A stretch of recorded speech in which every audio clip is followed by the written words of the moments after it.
उत्तराखंड में 4 धाम नहीं, पंचम धाम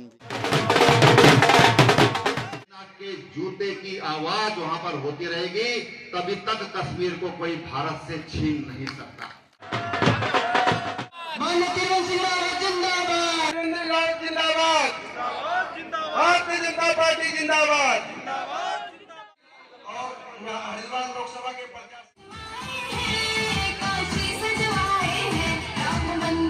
हमारे सैनिकों ने किया और मुझे उसमें मिलने का सौभाग्य मिला और तमाम सैनिकों ने भारतीय जनता पार्टी को मतदान करने और मतदान कराने का यहाँ पर मुझे विश्वास दिलाया और नरेंद्र भाई मोदी को एक बार फिर प्रधानमंत्री बनाने का संकल्प लिया। सैनिक धाम भी आप बीजेपी ने बनाया? हाँ, सैनिक धाम बनाने का सौभाग्य मुझे मिला।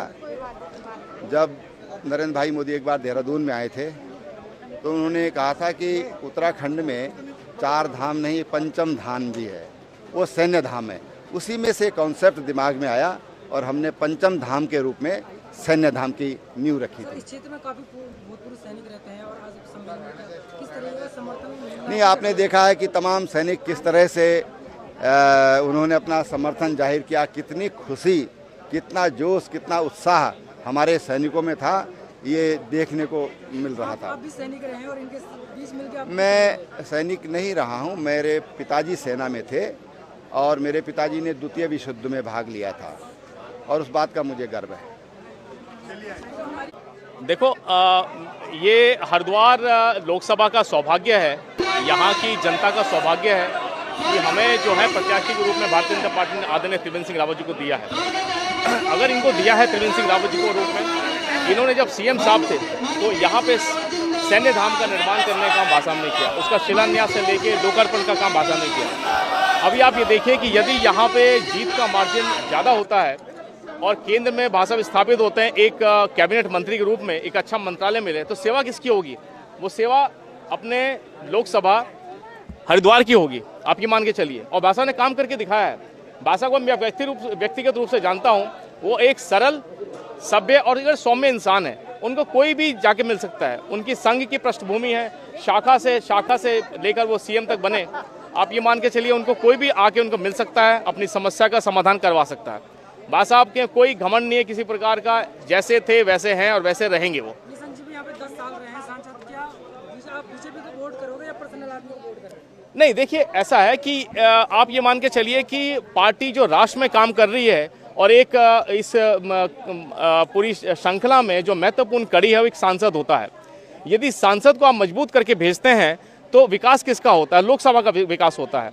और ये एक ऐसे प्रभावशाली और एक ऐसे असरदार लोकसभा सांसद के रूप में उभर के आएंगे कि इनकी सुनवाई होगी, वहाँ पे पार्लियामेंट में सुनवाई, राष्ट्र में सुनवाई होगी, तो भला किसका होगा? लोकसभा का। मैं की सुनवाई नहीं हुई इन 10 सालों में। मैं किसी व्यक्तिगत रूप में मैं नहीं जाना चाहता हूं, लेकिन देश जिस रफ्तार से बढ़ रहा है और भाषा का जो संपर्क है ऊपर, जो भाषा का काम करने की शैली है, जो मुख्य एक सेवक के रूप में यहाँ पे सेवा दे चुके हैं एक मुख्यमंत्री के रूप में उत्तराखंड में, तो वो निश्चित रूप से एक अच्छा काम करेंगे। आप व्यक्तिगत वोट करोगे पार्टी को? इसमें देखो 2 चीज़ें शामिल होती है। जबकि एक विचार बनता है तो विचार कैसे बनता है? एक पार्टी का विचार बनता है, एक व्यक्तिगत रूप से विचार बनता है। तो जब देश की बात आती है, राष्ट्र की बात आती है, तो राष्ट्रवादी पार्टी जो भारतीय जनता पार्टी है, जिसने पूर्व सैनिकों के लिए, मैं पूर्व सैनिकों का मैं बात करूंगा, 1 रैंक 1 पेंशन का जिसने ऐलान किया 13 में और क्रियान्वित कर डाला 14 में, जिन्होंने छूट दी फौज को, कहना वहाँ पे पाकिस्तान बॉर्डर पे और चीन बॉर्डर पे काम करने की, जिसने फौज का आधुनिकीकरण किया, जिसने निर्माण यहाँ पे अपने 2 करोड़ से ज़्यादा घर बनाए हैं, जिन्होंने सबका साथ सबका विकास और सबका साथ लेने का वादा किया है। मोदी गारंटी है।